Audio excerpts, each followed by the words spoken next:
నేను పెరిగింది పుట్టింది పక్కన ఉన్న బాపట్లోరా. నేను పుట్టింది ఏదో సన్నగా ఉంటాం, నీరసంగా ఉంటాం, ఏదో సినిమాలు యాక్ట్ చేస్తాం, సున్నితంగా ఉంటాం అనుకుంటే ఎలా రా? ఎదవల్లారా?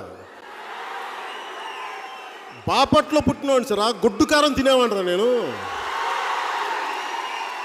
చీరాల చిన్న రథం పెద్ద రథం దగ్గర తిరిగినవాడిరా నేను. ఒంగోలు గోపాలనగర్ వీధి బడిలో చదువుకున్నాడురా నేను. మీరు ఇంకా పబ్లిక్ స్కూల్లో చదువుకున్నారు. నేను చిన్న స్కూల్లో చదువుకున్నాను. నేను వీధి బడిలో.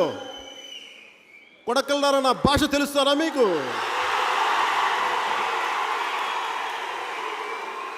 మర్యాద ఇస్తాంరా మీకు. ఎప్పుడు దాకా మీరు మర్యాద నిలబెట్టుకునే వరకే. నేను మాట్లాడితే 3 పెళ్ళిళ్ళు చేసుకున్నావు అంటే మీరు చేసుకుంటారా? ఎవడు కాదన్నాడు.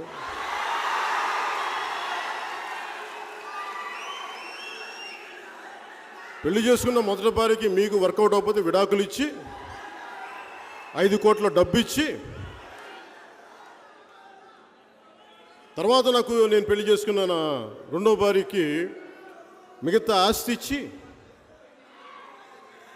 తర్వాత నేను మూడోసారి చేసుకున్నా, విడాకులు ఇచ్చేసుకున్నాను రా సన్నాసులారా. ఒక్కరిని పెళ్లి చేసుకుని 30 స్టెప్నీలతో తిరిగే సన్నాసులున్నారా. మీకేంట్రా నేను చెప్పు? ఎదవల్లారా.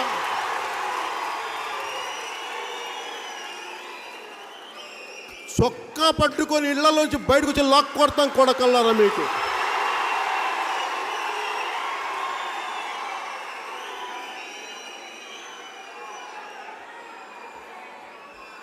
ఇక్కడే మంగళగిరిలో వెంకటేశ్వర సినిమా హాలు, సీతారామాంజనేయపేట, మంగళగిరిలో మా నాన్న కానిస్టేబుల్గా పనిచేశాడు. ఇక్కడే మా నాన్న. మేము ఐపీఎస్ల ఆఫీసులో బిడ్డలు అనుకుంటున్నారా? మేము గొప్ప ఇంగ్లీష్లో మాట్లాడడానికి.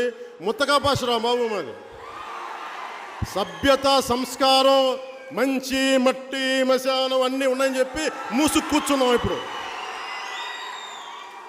మీకు భీమ్లా నాయకులో చెప్పినట్టుగానే మీకు మంచి మర్యాద, మట్టి మశానం పనిచేయదు. ఇతని ఎదవలకి శిక్షా ధర్మం కొడకల్లారా మీకు.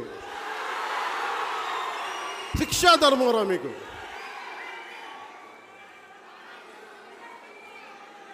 నేను ఇన్నిసార్లు తిట్టినా భరించా. పోన్లే రాజకీయం అంటే ఉండదు కదా.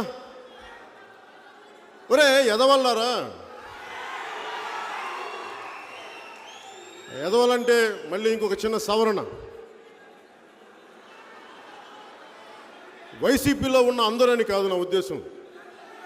ఇప్పుడు బాలినేని శ్రీనివాసరెడ్డి గారు ఉంటారు. ఆయన చాలా ఇష్టం, ఆయన గౌరవం ఆయనకంటే. అలాంటి పెద్దలందరినీ, రామనారాయణ రెడ్డి గారు లాంటి వాళ్ళని, అలా వైసీపీలో బూతులు తిట్టకుండా పద్ధతిగా ఉన్న వాళ్ళని వదిలేసి వారిని గౌరవిస్తూ, బూతులు పంచాంగం తిట్టే ప్రతి కొడుక్కి ఇదే చెప్తున్నాను రా, గుర్తుపెట్టుకోండి. నుంచోబెట్టి తోలు ఓలుస్తా కొడకల్లరా మీకు.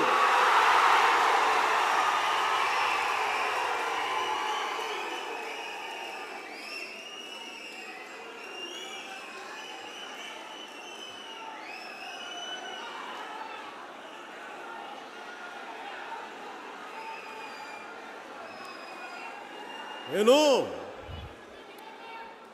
పద్ధతి, మర్యాద, అరే నాకు రాజకీయం తెలియదు అనుకున్నారు. ఒరే మీరు క్రిమినల్ పాలిటిక్స్ రా మీరు చేసేది. అవకాశవాద రాజకీయాలు, క్రిమినల్ పాలిటిక్స్ రా మీరు చేసేది. అరే నేను సిద్ధాంతంతో కూడిన రాజకీయం చేస్తాను, గుర్తుపెట్టుకోండి. బలమైన సిద్ధాంతాలు కొడకల్లారా మీకు, గుర్తుపెట్టుకోండి. సైరా మీరు ఈ రోజు నుంచి కొడకల్లారా మీరు ఇదే గుర్తుపెట్టుకోండి. మీరు యుద్ధం చెప్పండి రా, మీరు చెప్పండి రా. రాడ్ల, హాకీ స్టిక్కుల, రాళ్ళ, ఒట్టి చేతుల, నేను దేనికైనా రెడీరా. నేను మా వాళ్ళు కూడా రమ్మని చెప్పండి రా, మీరు రండిరా. ఎంతమంది వైసీపీ గుండా ఎమ్మెల్యే కొడుకులు వస్తారో ఛాలెంజ్ ఇస్తున్నాను. కొడకల్లారా రండిరా, అందరూ రండి, అందరూ బయటికి కొడకల్లారా.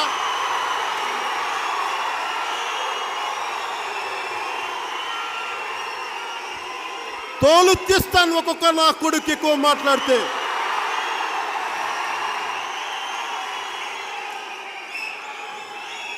రే, ఇప్పటిదాకా పవన్ కళ్యాణ్ తాలూకు మంచితనం చూశారు కొడకల్లారా మీరు, సహనం చూశారు మీరు, మంచితనం చూశారు మీరు, వాడి సహృదయత చూశారు మీరు.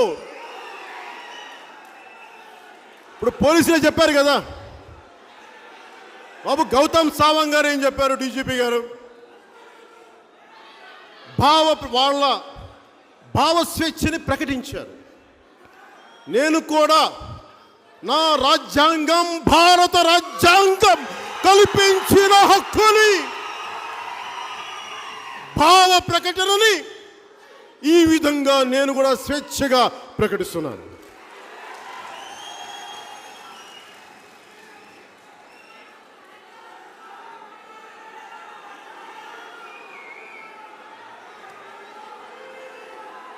బాబు, ఈ రోజు నుంచి యుద్ధమే. మీరు రెడీనా?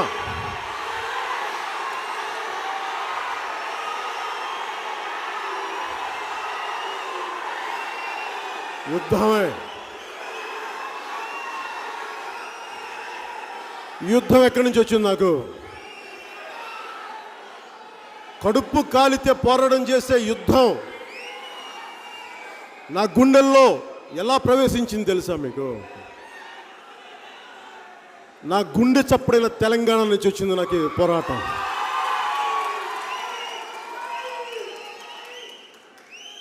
నేను అందరూ బాగుండాలని కోరుకునేవాడిని. ఇదే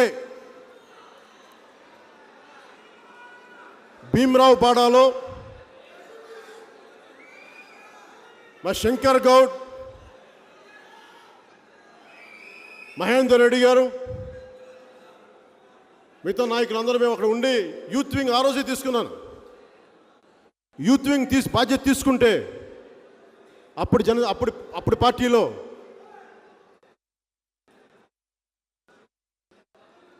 అక్కడ ఒక బస్తీ కూల్ చేస్తూ ఉన్నారు.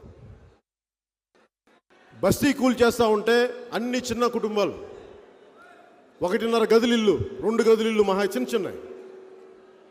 అప్పుడు కాంగ్రెస్ పార్టీ కూల్ చేస్తూ ఉంది వైఎస్ రాజశేఖర రెడ్డి గారి నేతృత్వంలో.